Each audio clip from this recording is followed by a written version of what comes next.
Di sebuah desa kecil yang dikelilingi oleh hutan lebat, terdapat sebuah peternakan tua milik keluarga Tanuwijaya. Peternakan ini sudah berdiri selama lebih dari 100 tahun dan sejak lama dikenal dengan reputasi angker. Banyak penduduk desa yang menghindari tempat itu setelah matahari terbenam karena rumor tentang hal-hal mistis yang terjadi di sana. Suatu malam, seorang pria bernama Arif, seorang pengusaha yang baru saja pindah ke desa itu, memutuskan untuk menyewa peternakan Tanuwijaya. Ia ingin menjadikan sebagai tempat hiburan untuk keluarganya. Tanpa menghiraukan cerita-cerita seram dari penduduk desa, Arif dan keluarganya pindah ke peternakan tersebut. Hari pertama berjalan lancar. Namun, ketika malam tiba, suasana di peternakan mulai berubah. Suara-suara aneh mulai terdengar dari area kandang hewan. Arif memeriksa setiap sudut peternakan, namun tidak menemukan apa-apa yang mencurigakan.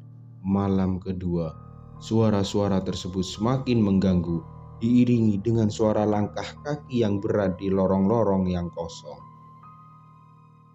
Ketika Arif memutuskan untuk mengecek lebih lanjut, ia menemukan sebuah buku tua di ruang bawah tanah peternakan.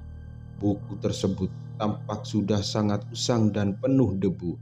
Tanpa berpikir panjang, Arif membuka buku itu dan menemukan sebuah catatan yang ditulis tangan. Catatan itu menceritakan tentang pemilik peternakan sebelumnya yang terlibat dalam praktik-praktik okultisme untuk memanggil roh-roh jahat. Dikatakan bahwa mereka mencoba memanggil roh untuk melindungi peternakan mereka.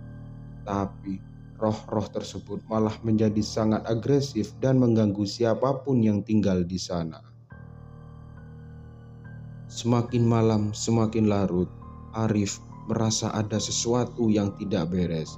Ia mulai melihat sosok-sosok samar di sekitar peternakan. Bayangan-bayangan itu semakin jelas dan menakutkan, seperti tangan-tangan yang muncul dari dinding dan suara bisikan yang tidak bisa dipahami. Kejadian-kejadian itu membuat Arif dan keluarganya sangat ketakutan. Akhirnya, Arif memutuskan untuk mengundurkan diri dan meninggalkan peternakan tersebut. Mereka meninggalkan tempat itu dengan cepat, meninggalkan barang-barang mereka dan hanya membawa diri mereka sendiri. Setelah mereka pergi, peternakan itu kembali sunyi dan misterius, menunggu pengunjung berikutnya yang mungkin kurang beruntung. Peternakan Tanuwijaya tetap berdiri di tengah hutan, menjadi tempat yang penuh dengan cerita-cerita horor dan misteri yang belum sepenuhnya terpecahkan. Penduduk desa pun masih sering bercerita tentang kejadian-kejadian aneh yang terjadi di sana, memperingatkan siapa saja yang berani menginjakkan kaki di tempat itu.